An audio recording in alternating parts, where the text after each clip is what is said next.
The John Schneider era has begun here at Seahawks headquarters.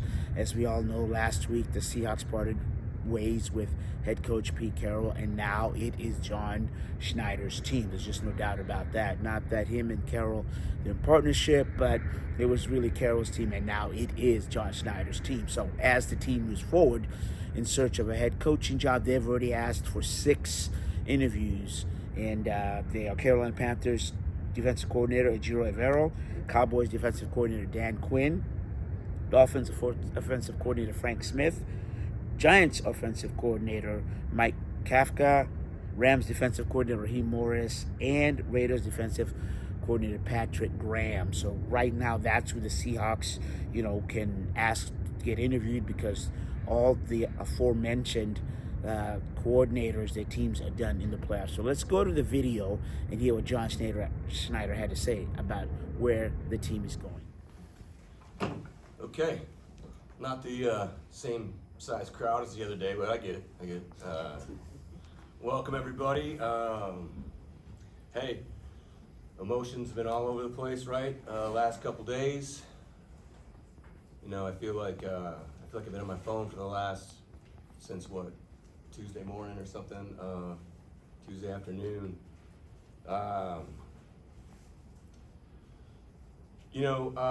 Unfortunately or fortunately, however you look at this, we are all here today because we underachieved in 2023. We all did. And now we're in a situation where, we all need to get better. And we understand that the 12s, the fans, the community, Jody, everybody in this building deserves better. Lessons and the leadership lessons and thoughts and philosophies, and I can't even begin to explain to you. Pretty emotional press conference the other day. When I say your emotions are all over the place, it's moving on from a very, very historic partnership and amazing level of success and achievement that Pete and myself are extremely proud of. I look forward to being able to call up Pete and text him. He's texting me like crazy all the time, like, "Hey Johnny, what's going on with this and that?" And so it's been a great experience.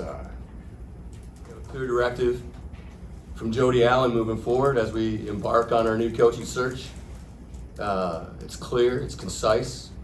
We want to keep our positive culture, everything that's been created here, everything in this building.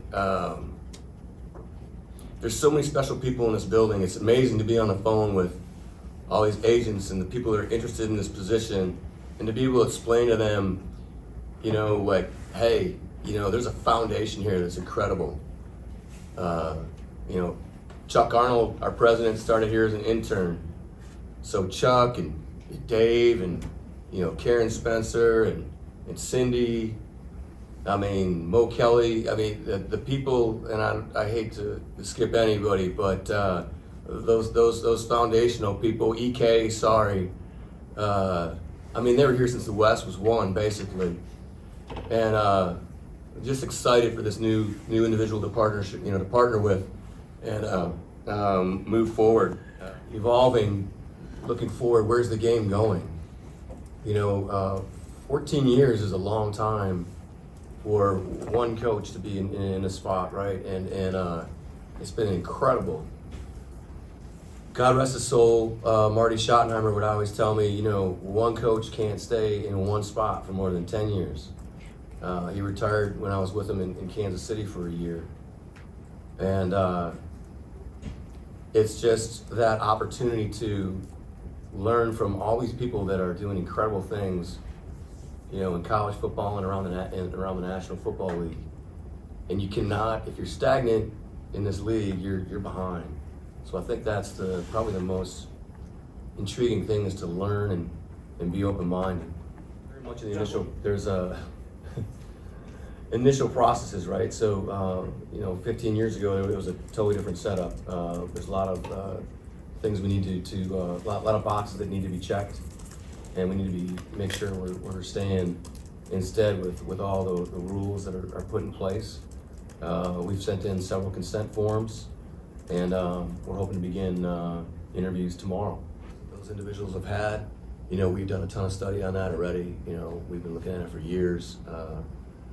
Special teams coaches, especially when you look at Coach Harbaugh, I apologize for some of the other coaches that I'm missing there, but he stands out with all the success they've had in Baltimore.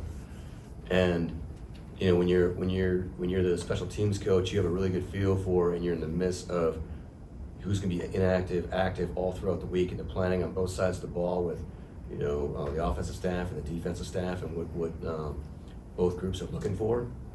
And so there's a balance too of okay, if you hire a defensive coach, and he hires a really good offensive coordinator, and then that offensive coordinator is going to leave the next year, then what kind of consistency are you going to have with the quarterback? If you go back and look at the San Francisco 49ers, when we hired Coach McCarthy in Green Bay, they had just drafted Alex Smith, and so they had like 3 different offensive coordinators, so that got things a little bit wonky for his career early in the mix. So you have to look at those things, and if you hire a great offensive coordinator or a guy that's going to be a good play caller, where's the strength as the defensive coordinator, and what kind of consistency and philosophy, strategy is that guy going to have, and how long is he going to be able to stick around too? So staff development and procurement, I think that's extremely important, regardless if it's an offensive guy, defensive guy, or special teams guy. Who's going to help us move to the next level, right? How are we going to compete with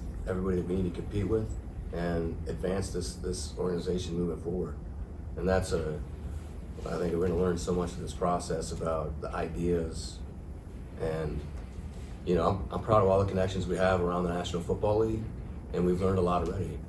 And so to be able to understand what that looks like, different opinions, different philosophies, open the door to different ideas, whether it's a defensive head coach or an offensive head coach or a special teams guy that is becoming a head coach. I think that's all just really, really important. I actually haven't spoken to many of the players yet. That's something that, once we get organized here, and it's a very competitive situation right now.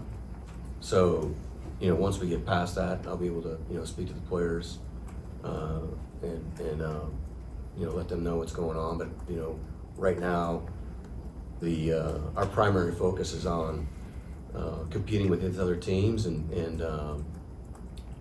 trying to hire the best coach we possibly can to advance this deal forward. Booster, but I think it's a great reputation for this organization, like a really cool feeling throughout the National Football League of what people think of this organization on the outside.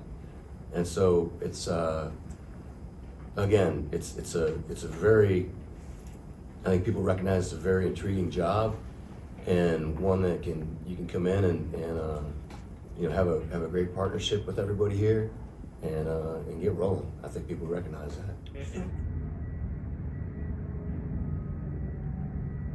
Okay, some interesting nuggets there. You heard from Schneider, obviously. I thought the early on kind of video when he talked about whether he's going to hire an offensive coordinator, defensive coordinator, or special teams coordinator, and he said, they're all intertwined. I think that gives you some insight in terms of where this team is going.